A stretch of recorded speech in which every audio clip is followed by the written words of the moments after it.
dia ini digadang-gadang nih sebagai pelapisnya nih Taufik Hidayat nih Pak. Oh justru kan kalau di Platnas dulu saingannya tuh begitu. Kita udah nomor 1, gimana caranya dia jatuh. Nah yang begitu-begitu tuh. Kayak ada misalkan legend, saya lagi latihan, kamu nih salah, begitu salah. Saya kasih raket sama sepatunya, coba contohin saya yang bener yang mana sih. Padahal dia udah nggak bisa main.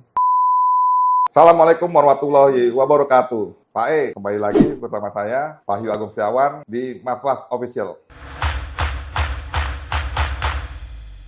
Oke Pak E, kali ini saya mau ngobrol tipis-tipis nih sama mantan atlet Platnas nih. Dulunya itu, dia ini digadang-gadang nih sebagai pelapisnya nih Taufik Hidayat nih Pak E. Tapi saya nggak ngerti juga nih, dulu kenapa dia nggak naik-naik nih. Itu banyak cerita nih, soalnya gitu kan. Tapi kita di sini lebih banyak membicarakan gimana nih kehidupan dia setelah lepas dari Platnas. Sekarang kita ngobrol-ngobrol nih sama Adriansa Putra, Pak E. Oke, Bos. Wes. Apa kabar nih, Bos? Sehat ya? Alhamdulillah ya. Dulu lu kenapa sih, Bos? Maksudnya tuh kok bisa, gue pikir lo bisa naik gitu loh, tapi kok prestasinya pendem gitu loh. Memang kesalahan dari diri sendiri sih. Diri sendiri, karena kan pergaulannya.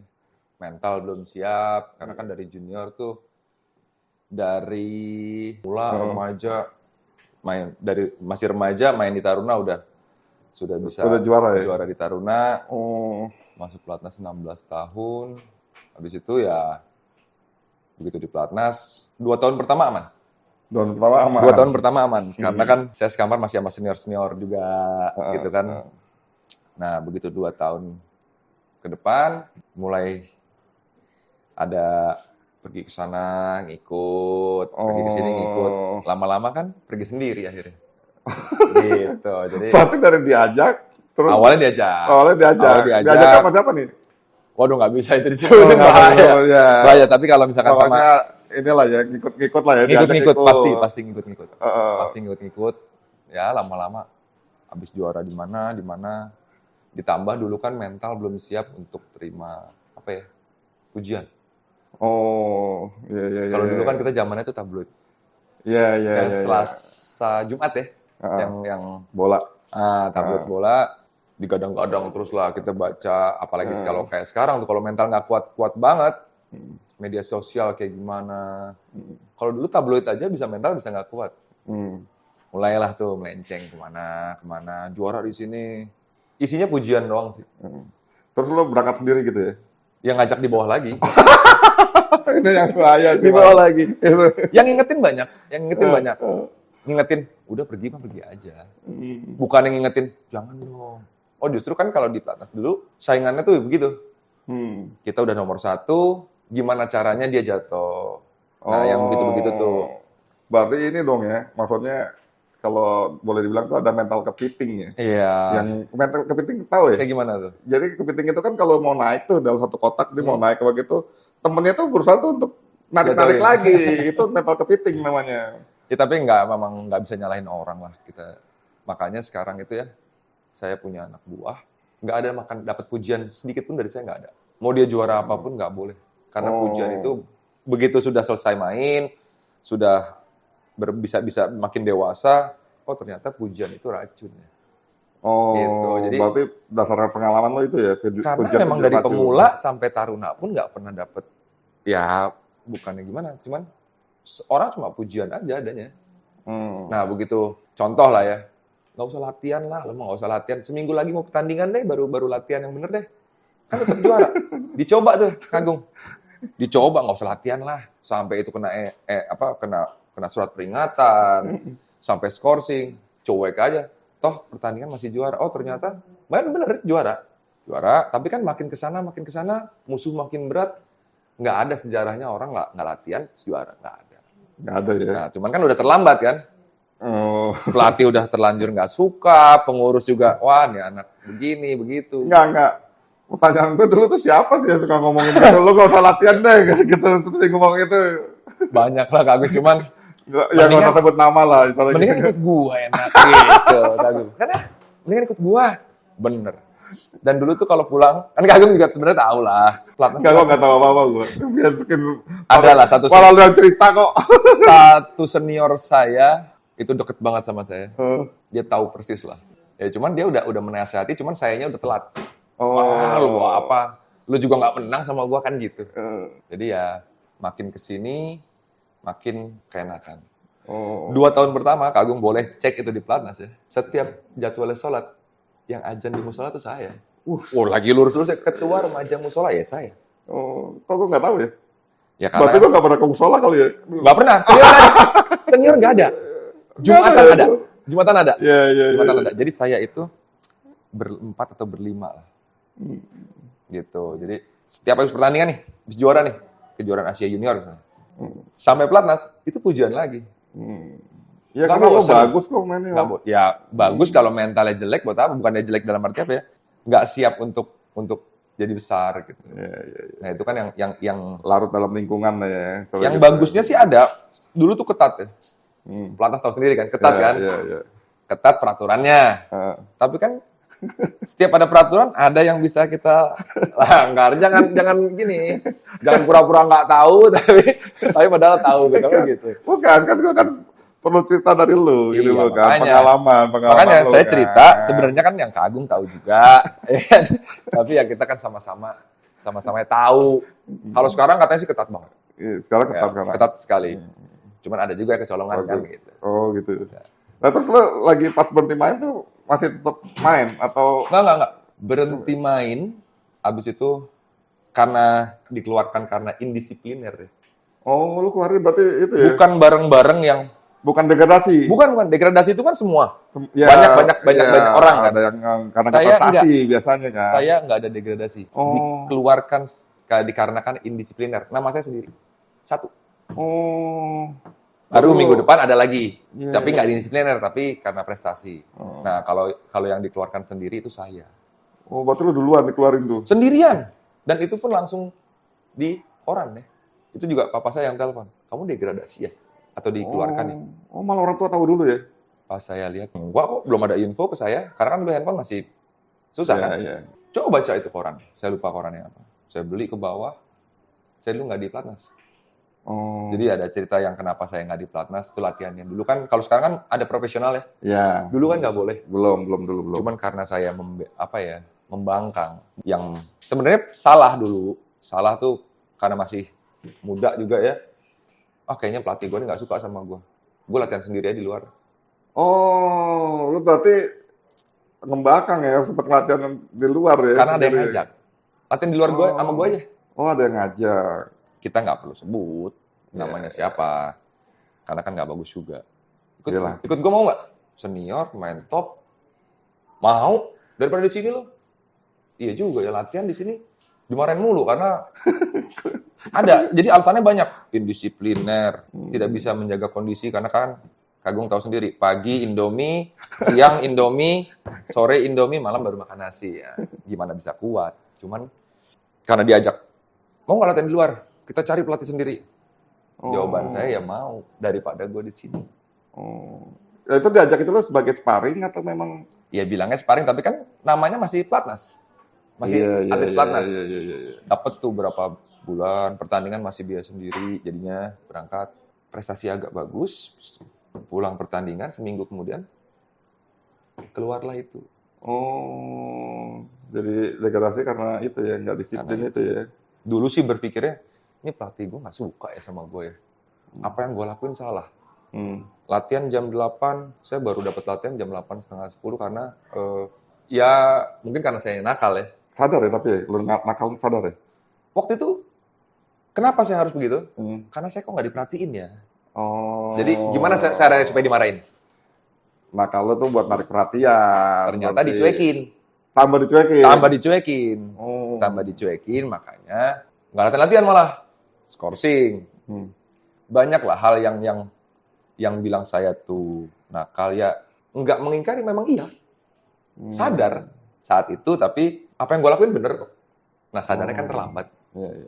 Harusnya kan nggak boleh. Kayak ada misalkan legend, saya lagi latihan, kamu nih salah, begitu salah. Saya kasih raket sama sepatunya, coba contohin saya yang bener yang mana sih. Padahal dia udah nggak bisa main. Berarti udah dia juara tahun kapan tahu ya. Iya. Dia masih pakai, dia waktu itu Binpres atau apa gitu. Kamu nih salah begini. Contohin saya deh. Saya buka sepatunya, contohin. Yang mana yang bener? Skorsing. Oh, karena lo kurang ajar dong kayak gitu ya istilahnya ya. Di atas si kurang ajar levelnya ada. Lebih parah ya. Lebih parah. Nah, sekarang saya punya anak buah digituin. Ya iya, ini karma. Karma ya, ngerasain ya. Nggak apa-apa.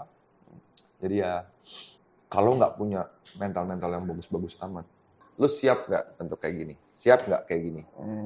Nah, dulu tuh kita nggak punya, Kak. Saya tuh nggak punya buat, saya harus cerita ke siapa? Dalam kondisi kayak gini, yang akan ngingetin kita siapa? Nggak ada. Karena kan kalau pelatih di pelatnas itu mungkin kan general juga. General. Kan? Itu Yang semangat, yang maaf, yang fisiknya kuat itu nomor 1 dulu ya. Jadi kalau yang aneh-aneh, ntar dulu deh. Apalagi kalau udah larinya nggak kuat, fisiknya nggak kuat, ntar dulu deh. Kak Agung inget nggak 2 tahun, waktu awal-awal itu ya, pelatnas zaman dulu tuh, tidak boleh, pelatnas Pratama dulu namanya ya, tidak boleh bawa kendaraan. Iya kan? Beda sama sekarang.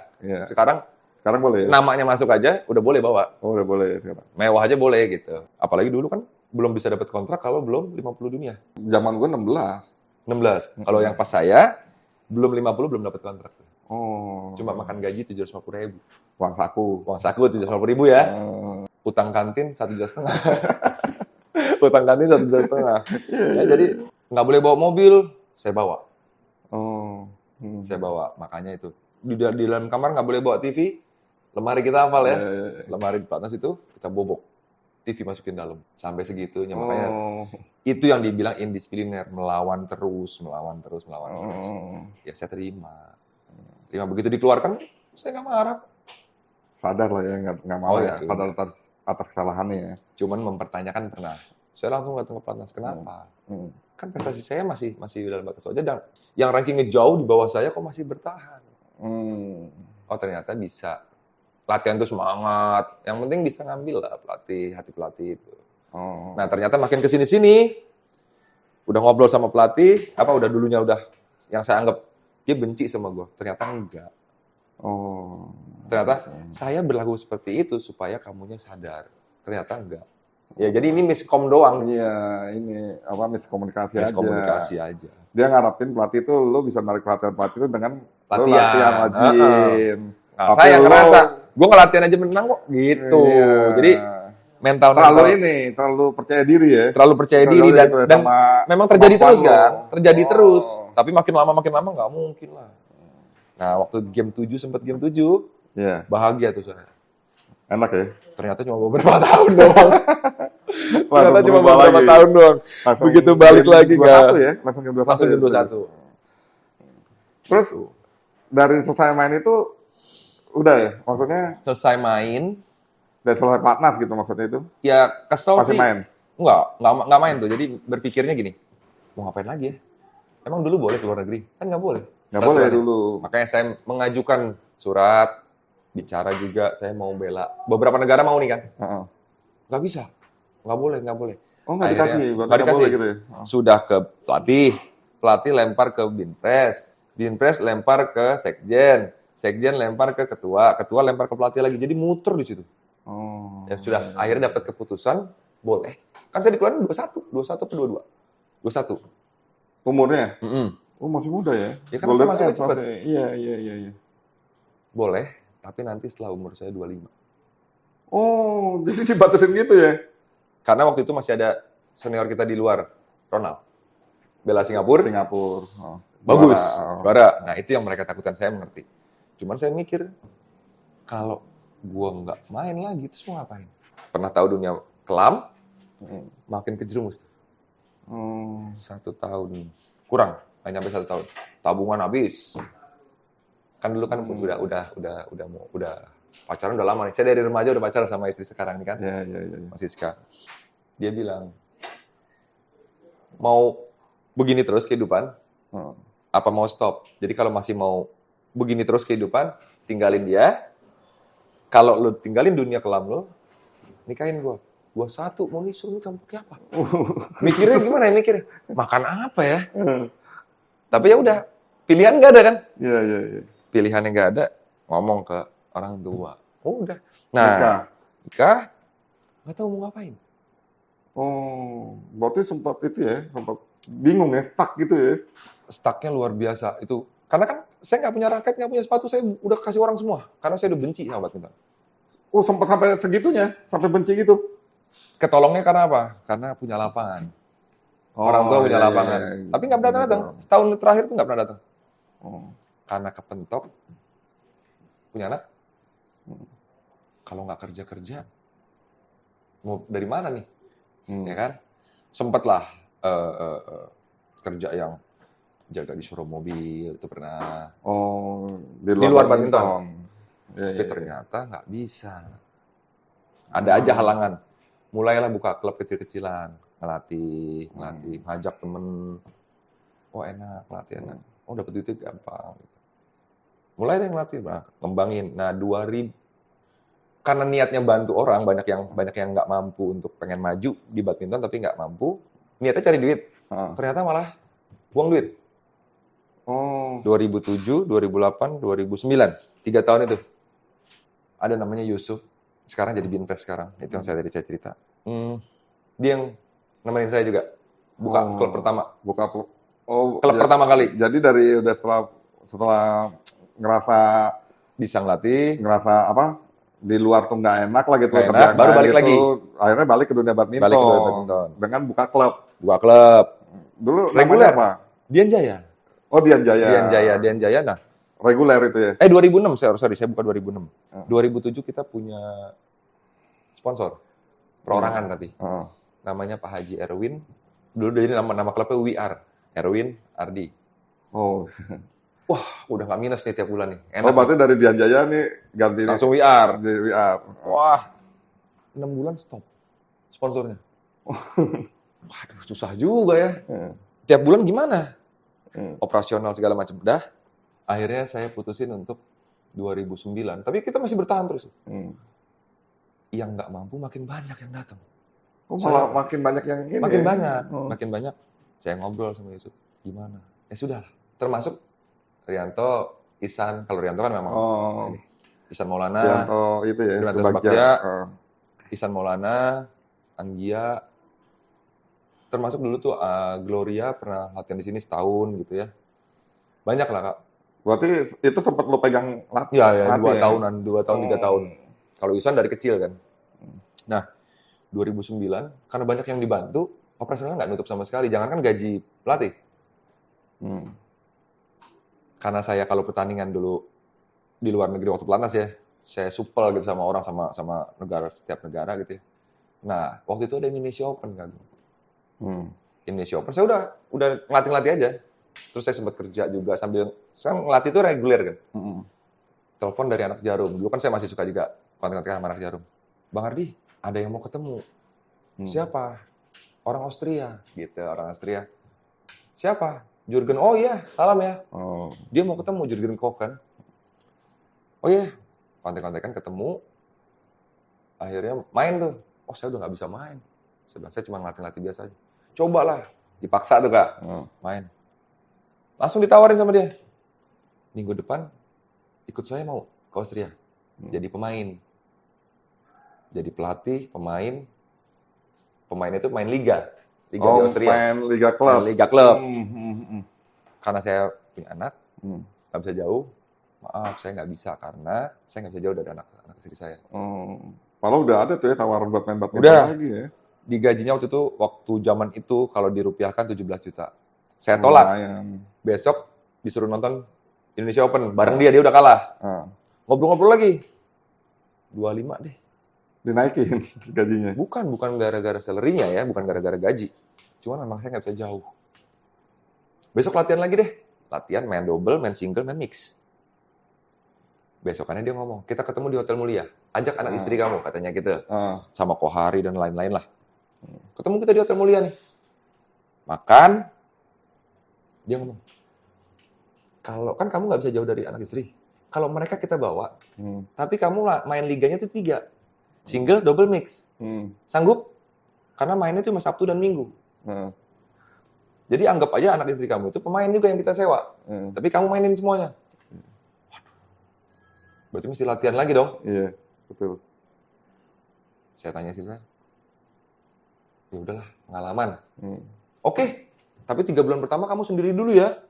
Karena nggak bisa langsung dibawa. Saya tanya lagi keluarga. Oke. Berangkatlah saya. 3 bulan kemudian saya pulang bawa anak istri. Sampai 2 tahun. Oh, berarti sempet ya? Di sana 2 tahun ya sama bawa 2 anak tahun, istri ya? walaupun sengsara ya. Hebat ya, maksudnya orang luar negeri itu bisa sampai menghargai Karena- permainan lu tuh seperti kayak gitu ya? Karena gini, kan anak-anak saya, sana anak-anak kecil kan nggak butuh latihan.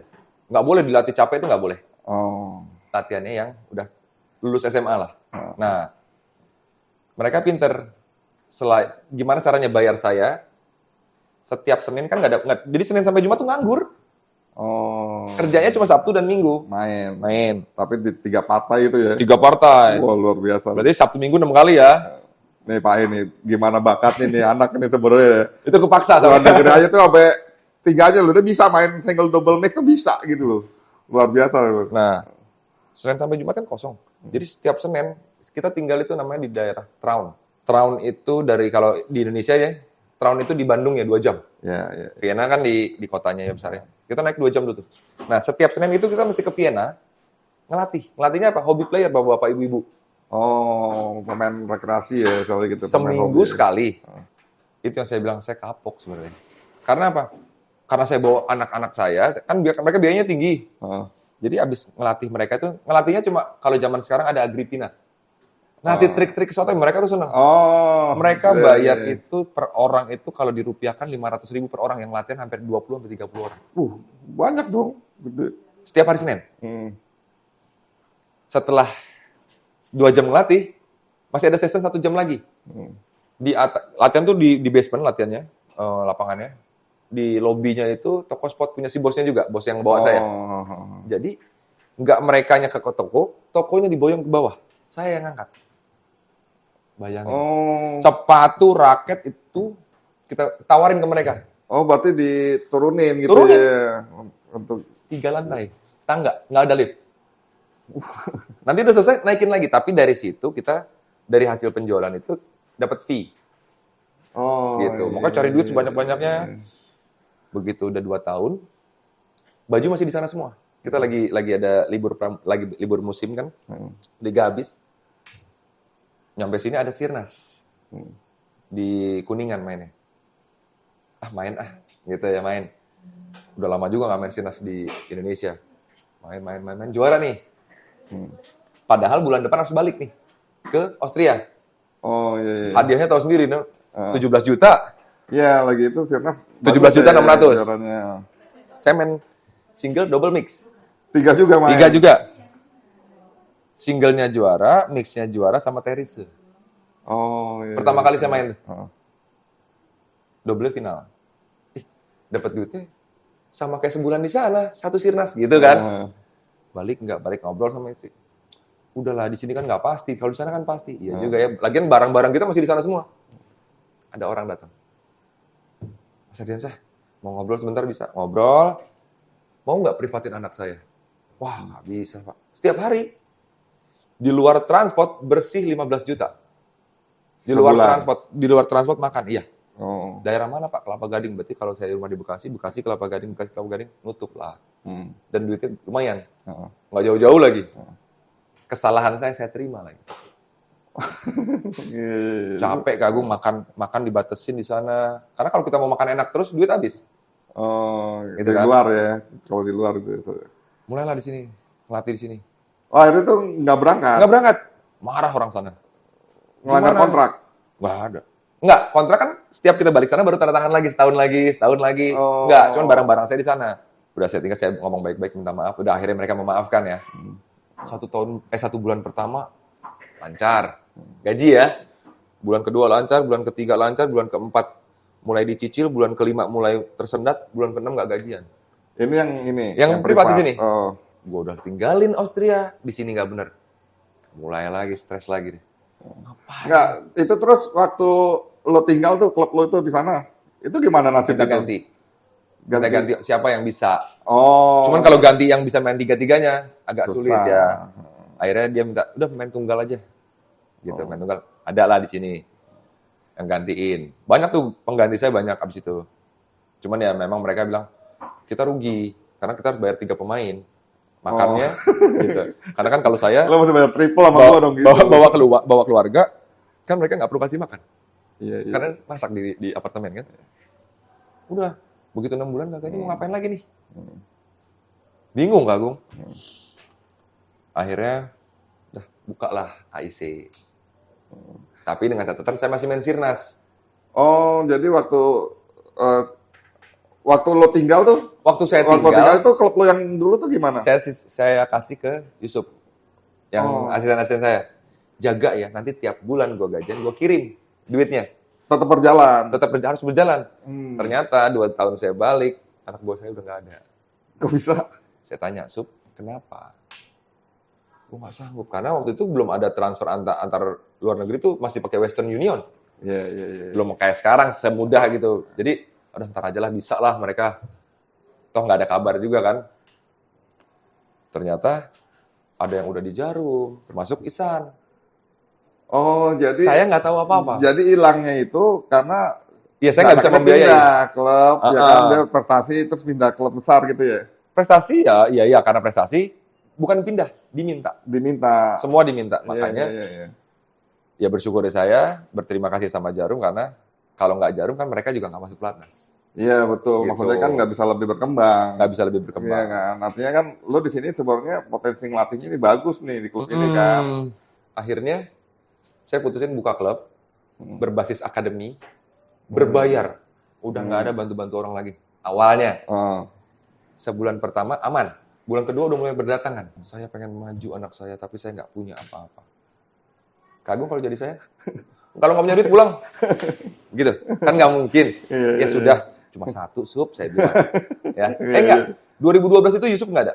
Udah di Eksis. Oh, di beda klub lain. Di klub lain lah. Karena kan nggak mungkin sama saya. Saya sendiri ada satu lagi bantuin saya namanya Ibro. Mulai berdatangan lagi. Nggak mampu. Harusnya sebulan itu 2,5 juta. Ada yang bayar 500, ada yang cuma sanggupnya 1 juta. Makan, tidur, semua. Lo terima itu? Pilihannya nggak ada. Kalau misalkan saya tolak, saya jahat berarti. Enggak, maksudnya diterima standarnya apa nih? Maksudnya itu saya nggak mikir, yang penting anaknya mau ngotot latihan, semangat latihan, saya nggak peduli. Tapi emang mainnya bagus? Bisa main, belum tentu. Ada yang nggak bagus juga ada. Ya lo kerja sosial dong kalau kayak gitu. Itu yang teman-teman saya dan keluarga saya bilang. Ngapain? Ya nggak tahu. Yang penting bantu orang gimana. Nah, mulai berpikir gimana caranya klub ini bisa menampung orang-orang yang tidak mampu. Awalnya. Gimana caranya untuk menutupi operasional klub? Karena duitnya nggak cukup. Main Sirnas lah saya. Oh, jadi lo terus nih main Sirnasnya nih? Terus sponsor banyak. Agung pernah lihat kan saya pakai Play Power 1, 2, 3. 5 juta, 5 juta, 5 juta. Sejuta. Baju saya penuh. Nggak apa-apa. Kayak itu dong ya. Kayak main bola. Nggak apa-apa. Supaya klub ini berjalan dan orang-orang itu bisa terbantu. Berarti lo biayain sendiri itu ya? Sendiri. Klubnya? Sendiri, benar-benar sendiri. 12, 13, 14, 15, 16. Ya. Oh, saya pulang 2011. 11, 12, 13, 14, 15. 16. Ini saya udah melanglang buana nih klub saya ke Pertamina. Dapat gaji. Stop Pertamina, saya ada Berkata-Badi. Ingat ya? Banjarmasin. Itu berjasa di hidup saya. Banjarmasin itu Berkata-Badi ya. Pak Haji Rustam itu berjasa hidup saya karena dia membantu banyak, karena walaupun saya pakai klub dia, saya pakai nama dia, saya kasih juara, nama dia tinggi. Tapi dia bayar saya. Tapi kan itu kan kalau nggak ada dia juga saya juara doang, buat apa? Kalau nggak ada yang subsidi. Akhirnya 2016 saya milih mundur dari Berkata-Badi. Karena buat saya Berkata-Badi sudah bisa jalan sendiri. Gitu. Dan saya juga harus berdiri sendiri. Mandiri lah ya. Mandiri. Gitu ya. Nah, Pak Haji bilang, kalau kamu nggak di sini, kamu mau ngapain? Buka klub. Ada sponsor? Nggak ada, Pak Haji. Saya bantu ya, tiap bulannya. Sampai segitu ya? Sampai segitu, Pak Haji. Pak Haji Rustam tuh sampai segitu baiknya. Saya bilang, nggak usah, Pak Haji. Biar saya aja sendiri. Nanti kalau memang saya nggak sanggup, baru nanti saya akan ngomong ke Pak Haji. Karena saya jaga betul. Saya nggak mau nyusahin orang. Begitu 2016, itu minus terus. Tiap bulan tuh klub minus tuh. Jadi operasional itu tutupin dari pribadi saya. Balik lagi lah. Terus istri gimana tuh? Bersyukurnya, beruntungnya memang dia emang orang badminton juga. Iya. Selama dia bilang nih, selama anak-anak bisa sekolah, selama anak-anak masih bisa Sabtu Minggu ke mall, Selama anak masih bisa minum susu, makan, sekolah, jalanin aja. Gue nggak peduli. Gitu kan. Akhirnya lu tetap tuh, lu subsidi tuh klub lu Cuman, ya. yang biaya terbesar itu kan catering ya. Makan. Biaya bahan bakunya aja udah mahal. Ditambah kalau kita mau nyewa orang buat masak. Nambah beban lagi kan. Yang bisa dikurangin makannya apa biaya orangnya? Biaya orang ya. Akhirnya kita nggak pakai. Saya suruh istri saya masak. Jadi selama 6 tahun berdiri. Kolaborasi nih sama istri berarti nih ya. 6 tahun dia masak. Nah, begitu 2021, saya udah bilang, itu abis lebaran, saya panggil semua pelatih, kayaknya Desember ini kita terakhir. Karena saya nggak sanggup, anak saya udah mulai besar, dan saya harus membiayai anak saya. Kebutuhan nambah lah ya. Kebutuhan nambah, berarti kan harus ada yang dikorbanin. Ya udah, tapi sampai Desember ya. Ini masih Juli, aman. Begitu Juli, saya lagi ngelatih nih Kak Agung. Kan kalau orang bilang, tadi kita ngobrol di luar juga kan, caranya dapat sponsor gimana? Caranya nggak ada. Kalau dibilang sok suci ya terserah lah ya. Ya itu udah campur tangannya Allah, udah nggak ada lagi. Iya. 2021 saya lagi privat untuk menghidupi klub juga. Karena saya udah nggak main Sirnas kan. Iya. Mau nggak mau saya lebih giat privatan. 8:30 malam itu saya inget banget. Ada video call masuk. Nomor tidak dikenal, video call. Serem nggak? Iya, ngeri dong. Apalagi masa lalu begitu kan dulu kan. Iya. Jangan-jangan orang terdahulu nih. Iya nggak Kang? Trauma ya. Trauma dong. Saya nggak angkat, ada 4 kali, 5 kali miss call. Nggak lo angkat? Pak. Berarti emang lo ini traumanya dalam Jam banget 9 saya balik. Saya biasa kalau pulang kan rumah saya di sini. Saya nongkrong rokok dulu. Video call lagi. Ya orang. Saya reject, saya maaf siapa ya? Lo lupa sama gue bla bla bla bla. Gue Julius dia bilang gitu ya. Teman kecil lo. Nggak ada. Nggak ada teman gue namanya begitu. Telepon gue. Laki aman. Telepon nggak pakai video call. Nggak pakai video call. Itu trauma kalau Trauma. cewek ya. Trauma. Terus. Lu inget gue nggak? Sorry, udah tua, gue lupa. Brengsek lu. Gue lagi di suatu tempat, lapangan bulu tangkis, ada anak buah lu. Ada orang mainnya bagus, mantan pelatnas. Gue tanya, pelatih lu siapa? Dia sebut nama lu, ada nomor lu nggak? Gue telepon. Saya minta nomornya dong. Bang, Ardiansah, itu fans saya katanya. Itu teman kecil saya ngefans banget dari kecil sama dia. Kalau seumuran kan? Ya, baru dia minta, Kak. Baru minta. Lu lupa sama gue? Sorry, lupa. Nanti gue kirim foto kita waktu kecil. Apa kabar lu udah? Kesibukan lo apa? Oh, gue punya klub. Gitu. Masih di dunia badminton lu. Gue ngefans banget.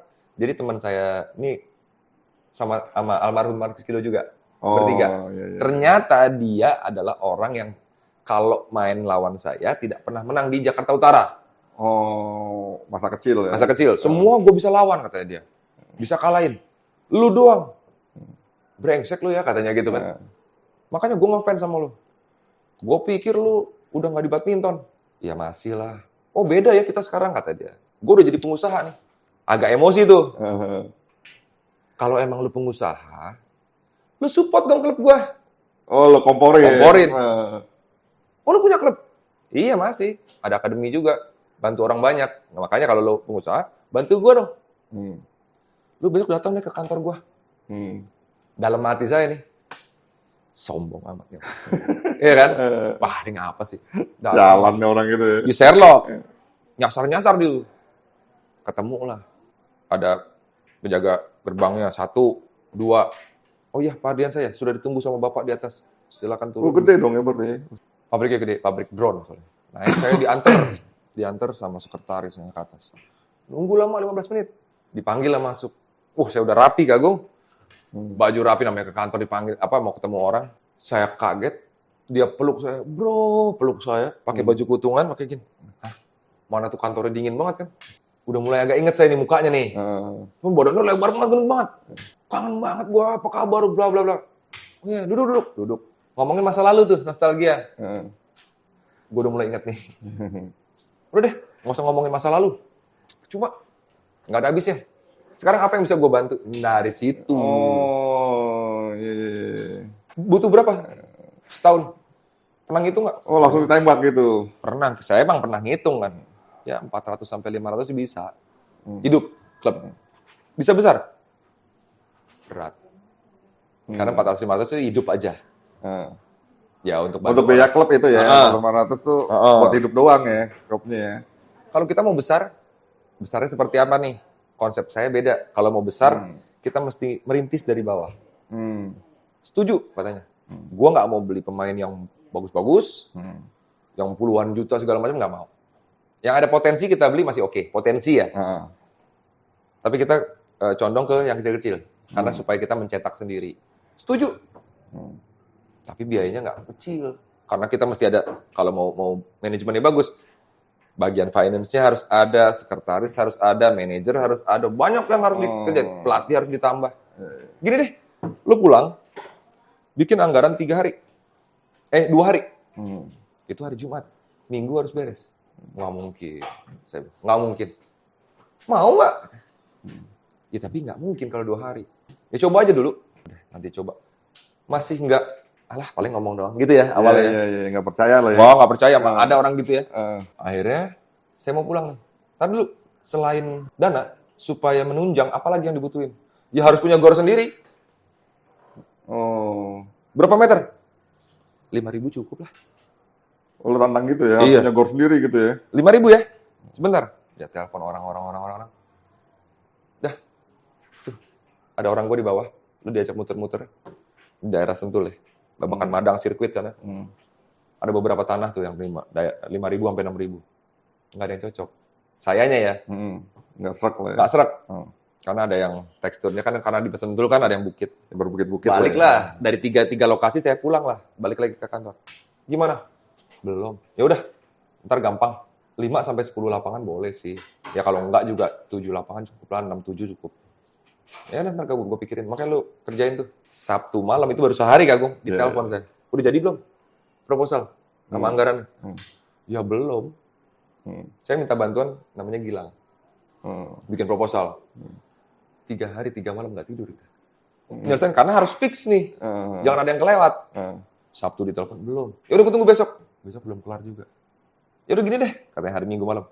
Besok gue nggak mau tahu, deadline terakhir jam 10 pagi harus ada di kantor gue tuh berkas. Wah, kita kejar. Datang ke kantornya. Begitu lagi. Dia lihat.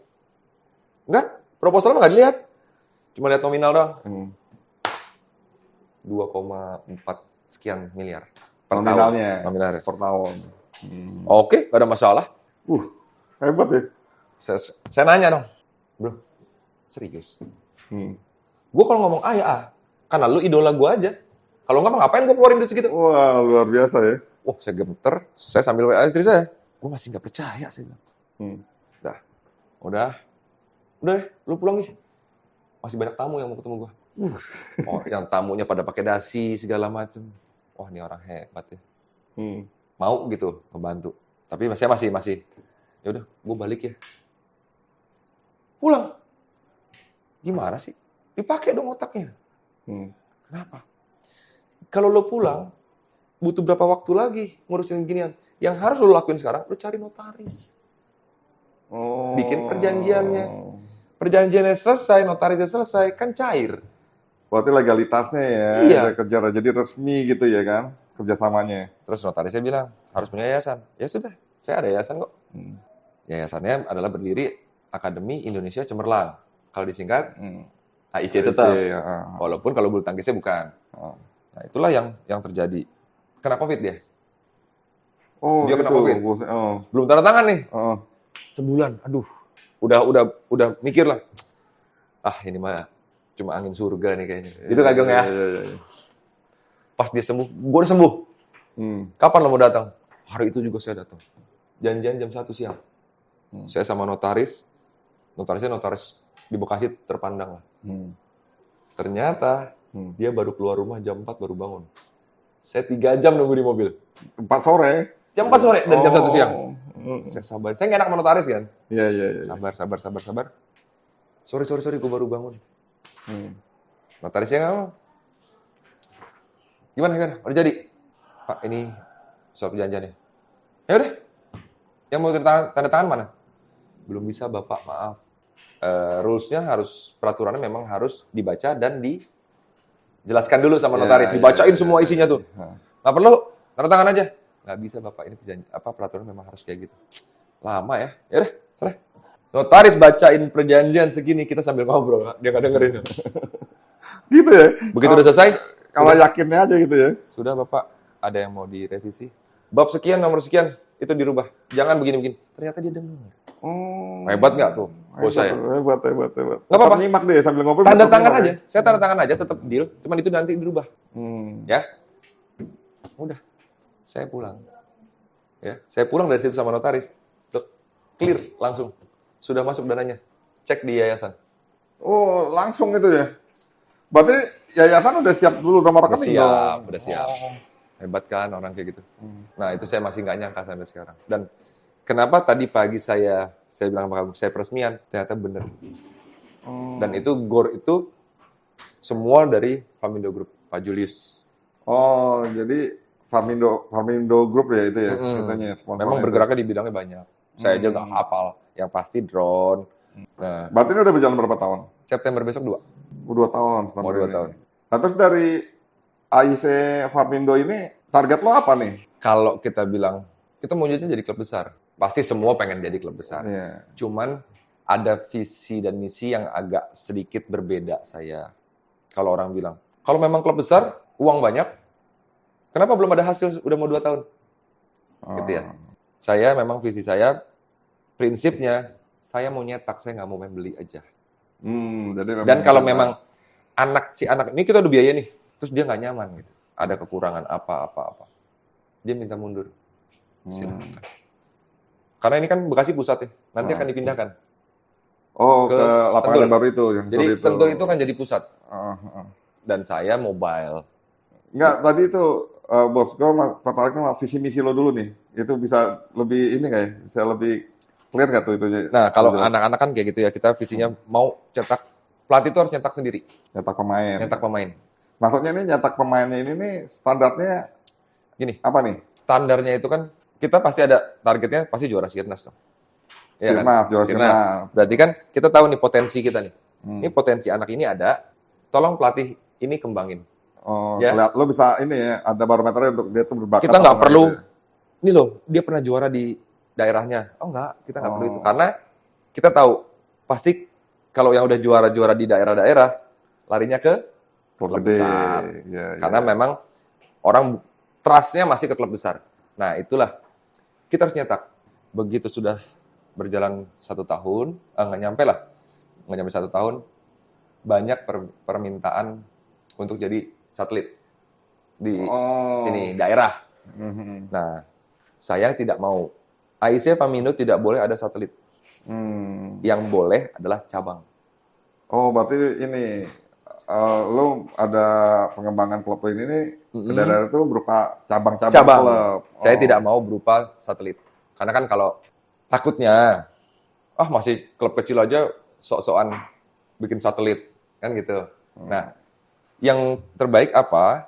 Buka cabang di daerah. Dengan nama tetap sama AIC Farmindo. Cuman yang membedakan nama daerahnya. AIC Farmindo Tegal, AIC Farmindo Kebumen, AIC Farmindo Bandung, Manado, Brebes, mana lagi ya? Ya Bekasi, 6 jadinya totalnya. Nah, next itu ada beberapa kota lagi, di Bali dan Malang. Nah, kenapa dibikin cabang seperti itu? Saya nggak mau bicara negatifnya lah, kita mau positifnya. Rata-rata pelatih di daerah cuma supplier aja ke klub besar. Oh, iya. Iya, gaya hidupnya ya begitu-begitu aja. Passionnya itu aja. Oh ya, saya pelatih daerah. Nah, saya mau mengembangkan siapapun berhak untuk jadi pelatih bagus. Ada reward buat mereka kalau mereka bisa mencetak juara Sirnas pasti. Apabila mereka punya pemain bagus, mereka mau kasih ke pusat, boleh. Mereka mau tetap di daerah, bina sendiri, boleh. Supaya apa? Si pelatihnya merasa, oh iya, gue dipercaya ya. Gitu. Jadi nggak, contoh misalnya, klub A, pelatihnya si B, misalnya ya. Begitu. Padahal ini suppliernya dari sini nih. Baru latihan 3 bulan terus juara Sirnas. Apakah yang bagus pelatih ini?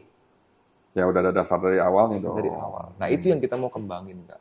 Jangan sampai pelatih daerah cuma supplier. Cuma pengantar aja. Artinya di sini lo memberdayakan pelatih itu tuh jadi sebagai ini pemilik klub juga. Iya. Oh. Jadi setiap daerah pemilik klubnya beda-beda. Ketua klubnya beda-beda. Supaya apa? Mereka punya tanggung jawab, mereka punya rasa wibawa sendiri. Oh iya, gue dipercaya buat punya klub ya. Tapi apapun yang mereka butuhkan, selama itu masih masuk akal dan kira-kira memang benar, kita akan support. Lo supply ya itu juga ya. Kayak gini deh, jauh-jauh, IC Famindo Manado. Oh ada juga Manado ya, jauh ya. Gimana ngontrolnya? Nah itu gimana? Sistemnya kepercayaan. Kepercayaan apa? Kan mereka yang minta. Kita interview nih, kenapa lo mau? Kita butuh wadah. Karena kalau ke klub besar, kalau anak buah kita nggak spesial amat, kita nggak punya wadah untuk lempar ke Jakarta atau lempar ke klub lain. Jadi mereka berlombanya aja untuk masuk klub besar aja sudah berlomba kan. Yeah. Nah, padahal sebenarnya ada potensi nih, tinggal butuh diasah aja. Yang tidak ada kesempatan untuk ke klub besar yang lain. Ya, Nah, karena kan klub besar kan biasanya kan pakai audisi itu. Bikin audisi. Ya, kita juga ada audisi dan kita juga audisinya pun misalnya ganda pemula putra kita masih -1. Ganjil gitu. Nah, itulah yang kita audisi, ambil 1 aja.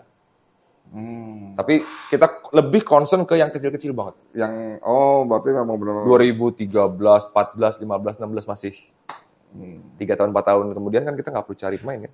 Kita udah punya sendiri. Lo cetak benar-benar dari dasar ya. Makanya yang di daerah pun prinsipnya pertama harus 1. Anak kecil-kecilnya dulu banyakin. Oh, berarti ngambil dari cabang-cabang itu ya? Nanti ngambil dari cabang-cabang itu. Kalau cabang-cabang itu ngerasa sudah layak ke sini. Tapi kalau mereka bilang, Bang, kami yakin. Oh, silakan. Kalau dari cabang-cabang lo sendiri itu ada yang buka cabang lagi nggak? Ada. Ada juga ya? Contoh Tegal. Sekarang dia buka cabang lagi di Brebes.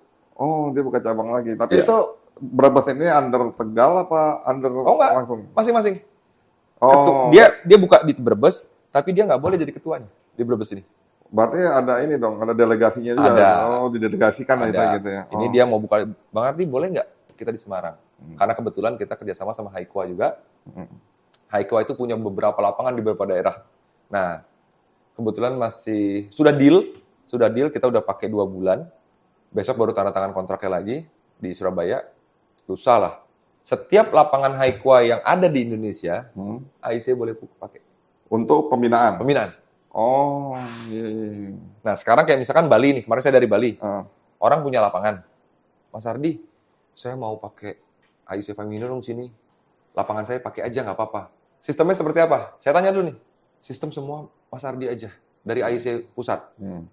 Tapi saya minta semua SDM dari Mas Ardi, dari pelatih, semua kita semua. Oh, gitu. Lo siap tuh? Saya siap karena ruginya di mana? Kenapa dia nggak minta klub besar? Pasti mau klub besar. Kenapa dia percaya ke kita? Pasti ada sesuatu yang bikin mereka percaya. Tapi itu dia makan sistem lo itu, lo support juga dia? Ada yang support, ada yang nggak. Kayak Bali, apa yang mau disupport? Lapangan dikasih, asrama dikasih. Nah terus benefitnya buat lo? Nama kita di sana gratis promonya. Nama kita dipakai itu udah. Oh, berarti lo lebih mengutamakan namanya. Nama, berarti kan makin berkembang. Begitu banyak yang latihan di sana. Contoh, kalau Bali ya, orang luar datang. Mau sekalian liburan. Itu untuk finance-nya ya. Tapi untuk pembinaan ya, kemarin saya ke Bali. Di Bali itu gimana caranya menggairahkan bulu tangkis di Bali? Karena nggak ada. Sedikit banget. Ya sudah, bikin audisi beasiswa. Ambil 2-3 orang. Sisanya bayar. Mereka nggak masalah sebenarnya. Jadi masing-masing ketua, semakin mereka mau berkembang, semakin mereka bekerja keras, taraf hidup mereka semakin naik. Nah, terus kalau dari sisi pemain sendiri nih, lo kan nyetak dari kecil nih. Nah, terus arahnya tuh mau kemana deh? Cuma sampai juara Sinas doang? Atau nanti pasti pelatnas. Pasti. Pelatnas. Pasti. Sasaran pelatnas. Pasti. Dari pelatnas, terus dia tetap bawa namanya ini. Kalau sudah di pelatnas kan nggak bisa. Artinya kan tapi klubnya kan masih. Klub nempel kan? Nempel. Mau dinego berapapun nggak usah. Berarti lo benar-benar gini. Target lo sampai berapa lama tuh bisa masukin atlet lo ke pelatnas? Ya ada sih target 1-2 orang yang mungkin 1 tahun 2 tahun ini kita ada proyeksi ke sana. Tapi umurnya udah Udah. Yang sebelum ada Famindo pun udah latihan di sini. Oh, jadi ganti nama ya? Ganti nama. Soalnya ganti nama doang gitu. Cuman kan saya mau menikmati prosesnya biar puasnya tuh puas banget. Kan sekarang banyak ya klub. Udah bagus, klubnya masih kecil, udah gua ambil deh. Nanti namanya nama klub itu gitu kan. Nah, pertanyaan gua nih, Bos. Lo nih pengalaman jelek nih kan di pelatnas kan karena mental. Betul. Iya kan? Lah terus lo gimana nih cara lo bisa melatih mental anak-anak klub lo? Kan mentalnya ini mental pujian ya. Mental kalau bahasa kasarnya sombong. Ya kan Kak Gung? Perlu pede lah kita halus. Kepedean lah. Nah, mungkin ini juga tantangannya. Makanya tidak ada satu orang pun anak buah saya mau juara pertandingan kecil, agak besar segala macam. Tidak ada yang makan pujian saya. Tidak ada satu kali pun. Selamat ya, keren. Nggak ada. Sorry nih, kalau lo seperti kayak gitu kan, anak kan sekarang kan mesti butuh juga tuh satu pujian, ya kan? Kan dia tahu sikap kita. Itu udah cukup, tapi tidak keluar pujian dari mulut saya. Oh, tapi... Contoh, dari klub. Kasih tuh, bonus. Nanti ada apresiasi. Oh, berarti nanti saya ngasih, ya. Saya ngasih. Kalau dulu kan enggak. Habis juara di mana? Besok balik ke pelatnas nih, Senin nih. Hari pertama latihan. Wih, gila keren banget. Itu yang jadi masalah. Oh, itu yang jadi ini kalau sekarang, jadi saya nggak ngajarin. Misalkan dia juara di satu pertandingan, se-Jawa Barat lah. Udah ya, juaranya kemarin. Hari ini mulai dari nol. Oh, iya. Saya takut kayak diri saya semua. Iya, berdasarkan dari pengalaman kan. Kadang-kadang belum juara aja udah sombong kok. Iya. Anak-anak sekarang gitu. Di sini tidak boleh ada cleaning service asrama. Oh, kenapa tuh? Mereka wajib membersihkan asrama dan kamarnya masing-masing. Loh itu relate-nya ya, nyambungnya sama ke pelatihan badminton? Kalau dia mau hidup sehat, dia mau latihannya enak, kamar dia harus bersih. Oh, iya. Contoh Kak Gung, mainnya jorok, ada ya begitu ya, mainnya banyak mati sendiri. Kalau kehidupan luar lapangan lu sembarangan, main lu akan sembarangan. Oh, pengaruh ya, jadi ya. Kebanyakan, dari 2007 saya ngelatih, kebanyakan begitu. Di luar lapangan lu sembarangan, bawa pasti ke dalam lapangan. Dan lapangan sekalipun, ada. Cleaning service yang memang ada. Khusus lapangan. Tapi apa pernah mereka habis latihan nggak beresin? Nggak boleh. Mereka harus sapu, harus clear. Saklek lo ya di situ ya? Ada yang nggak? Hukum. Ada. Bang, si ini nggak nyapu. Hukum. Berarti itu jadi bagian pelatihan mentalnya dia ya? Ya makanya itu yang banyak orang nggak terima, nggak kuat. Ya kalau saya nggak peduli ya. Kalau saya nggak peduli. Keluar tuh kalau yang nggak kuat gitu? Ada aja alasannya. Keluar pasti. Berarti lo di sini nggak cuman untuk ngomong latihan fisik, teknik badminton ya? Ini mentalnya lo bentuk lo ya? Mental. Artinya begitu dia nggak badminton kan dia punya mental yang bagus. Kemarin aja Kak Gung, saya bulan Ramadan kemarin reunian. Alumni yang waktu 2007-2008 tuh. Reuni klub nih? Reuni klub. Atlet-atlet yang dulu saya. Mereka ada yang bawa pizza, mereka ada bawa buah. Mereka bawa itu saya seneng loh. Seneng banget. Sampai sedih gitu kan. Bukan sedih kali, terharu loh. Ya kan? Masa sedih sih. Saya panggil mereka gini, kok lu bisa sekarang kerja lu apa? Lu basicnya badminton, nggak sekolah lu sampai SMA. Lu bisa sekarang jadi manajer McDonald. Ada yang di Bank CMB Niaga, ada yang di Mandiri Pusat. Kan lu nggak SMA. Kok bisa jadi punya jabatan lumayan? Udah mobil udah bagus-bagus bro. Bang, tahu nggak, otak memang nggak ada bang, kosong untuk masalah itu. Tapi Bang Ardi ngajarin kita untuk disiplin, itu yang bikin kita naik terus jabatannya. Kenapa? Contoh satu orang ya, saya masuk kerja jam 8 bang, saya 6:30 sudah sampai. Dari nol saya bang. Karena udah terbiasa. Di klub. Orang-orang pulang jam 5, saya 6:30, jam 7 saya baru pulang. Saya selesai dulu buat masalah besok. Buat sana besok. Besok bisa dikerjain lagi. Jadi dipanggil sama bos nggak boleh nggak boleh 2 kali. 1 kali dipanggil langsung. Itu kan yang Bang Ardi mau. Bang Ardi priwit sekali itu harus cepat datang. Nah itu yang terjadi sama kita. Walaupun kita background sekarang kita beda-beda. Ada yang di bank, ada yang di. Ya saya cukup. Oh berarti bener ya. Saya panggil anak-anak. Tuh bukan cuma di badminton kak. Kalau lu gagal di badminton masih banyak jalannya. Tapi di badminton ini. Ya itu relate-nya sama yang gua tulis buku apa itu tuh second win itu tuh tentang kehidupan kedua nih mantan atlet nih. Selama jadi atlet. Angin kedua nih kan gitu kan. Ya memang nggak mesti dia berbisnis. Tapi kan dia kalau misalkan jadi pelatih nih kayak lu yang punya klubnya ya kan. Terus dia juga bisa kerja tempat lain tapi emang tuh yang penting tuh kehidupannya bagus, kehidupan keduanya bagus. Gitu loh. Ya cuman kan nggak semuanya pasti bisa jadi pemilik klub. Kayak sekarang pelatih-pelatih saya juga mantan pemain. Nah, makanya visi saya, gimana caranya pelatih-pelatih ini nggak selamanya jadi pelatih. Makanya cabangnya dibanyakin, nanti lu pegang ke sana ya. Lu bawa pelatih lagi. Itu yang terjadi sekarang. Satu-satunya cara kita bisa bantu banyak orang ya dengan membuka lapangan pekerjaan yang banyak. Iya, betul. Nah, dengan adanya cabang ini kan membuka lapangan. Luar biasa. Brebes, Kebumen itu 7, 6 pelatihnya. Wah, luar biasa ya, bagus. Banyak yang bisa hidup dari situ kan? Iya, betul. Kontribusi saya apa?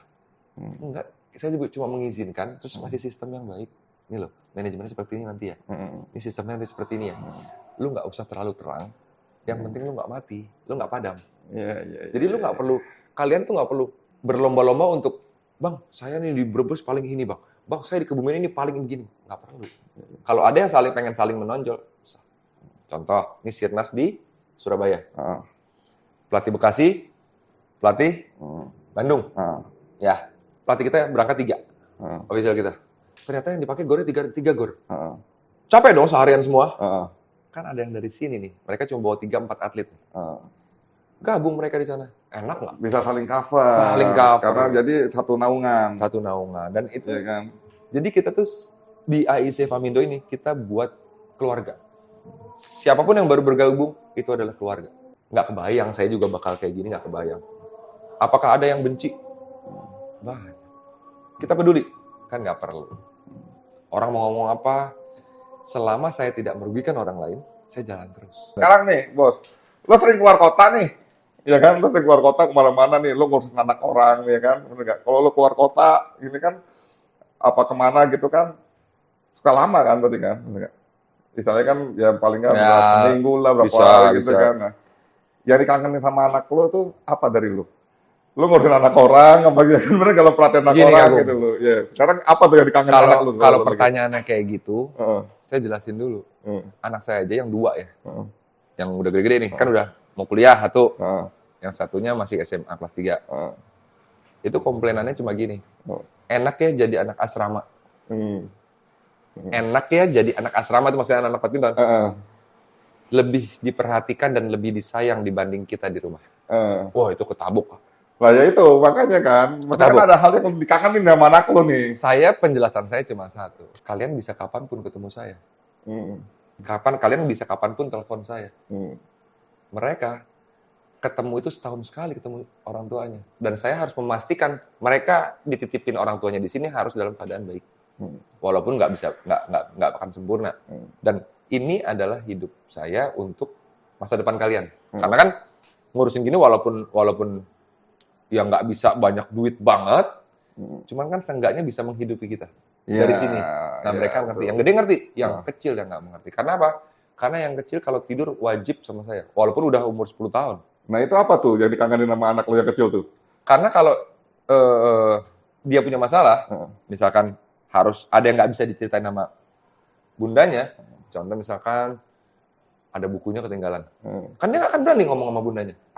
Kalau ada saya, dia berani ngomong sama bundanya, karena ada yang bela. Nah, karena saya kadang-kadang suka dalam keluarga ya rumah tangga ribut-ribut juga, jangan pernah belain anak terus. Loh kalau nggak bapaknya yang belain siapa lagi?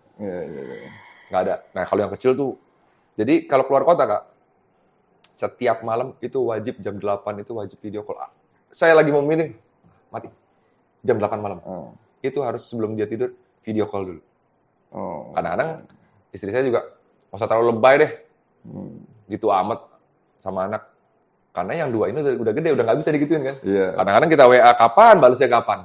Gitu. Berarti emang kasih sayang banget, kasih sayangnya ya, yang dikangenin banget ya. Sama karena kalau yang gede-gede udah terbiasa kan. Yang gede-gede udah terbiasa, sekolah dari pagi sampai sore, ketemu saya juga. Karena walaupun rumah saya di sini kan, saya ketemu anak saya, dalam sehari total paling sejam 2 jam. Total ya. Lebih banyak mana? Saya ketemu anak asrama atau anak saya sendiri? Kan banyak. gitu. Nah cuman kan, saya bisa memastikan kalau anak saya pasti baik-baik aja. Cuman ya emang ada sih, oh ya kurang ya perhatian saya kurang ya. Nah itu masih banyak belajar karena kan jadi orang tua nggak ada gurunya, nggak ada pelajarannya, nggak ada sekolahannya. Ya. Itu. Terakhir nih bos, terakhir lah ini udah panjang ini nih ceritanya nih luar biasa lah buat gue ya. Lo pengalaman itu bagus lah. Ini apa ya menginspirasi juga lah buat orang. Lo ini deh terakhir kasih pesan sama ini bos, pemirsa gue nih bos. Kalau pesen ya berbagai versi ya, maksudnya kalau kita mau jadi pendidik, walaupun masa lalu itu kan nggak bisa dihapus ya kan. Yeah. Seburuk apapun masa lalu kita, nggak akan ada yang mau hasil didikannya nanti akan jadi seperti kita juga. Pasti pengen yang terbaik. Betul. Ya. Kalau jadi pemilik klub atau pelatih, jangan cuma jadi pelatih yang tugas saya ngelatih, menjadikan dia seorang juara. Kan nggak cukup. Yeah. Attitude-nya, agamanya, walaupun ya kita nggak pungkirin so suci banget ya gitu. Enggak, tapi jauh dari orang tua, jauh dari keluarga yang bisa menyayangi dia 100%, berusaha jadi bapaknya mereka, abangnya mereka, sahabatnya mereka. Jadi mereka bisa cerita apa aja. Walaupun ada 1, 2 orang, 3 orang yang bermasalah gitu. Nah, kita harus jadi pendengar yang baik dan jadi teman cerita mereka yang baik. Gitu. Oke nih Pak Ai nih, ini luar biasa sekali nih Pak Ai nih. Udah ngobrol panjang nih sama Ardiansa ini ya. Dia maksudnya udah mengalami banyak hal peristiwa ya, dari istilahnya jeleknya lah gitu kan, nakalnya gitu, dan dia bisa sempat stuck juga, terpuruk gitu kan. Dan sekarang akhirnya dia karena memang menyadari hal semua itu, dan akhirnya tuh Allah juga kasih jalan gitu Pak itu. Sama Ardiansa ini dengan dapat tuh sponsor seperti ini ya kan, dan dia bisa niatnya tuh udah bagus dulu, bantu banyak orang, bantu menaikkan derajat para pelatih gitu kan. Ini satu hal yang luar biasa ya. Dan berharap dari ini semua akan menghasilkan nih juara-juara atlet badminton nih yang berkualitas, mentalnya bagus gitu loh. Dan ini bisa kepake terus di luar kehidupannya setelah dia nanti jadi atlet badminton.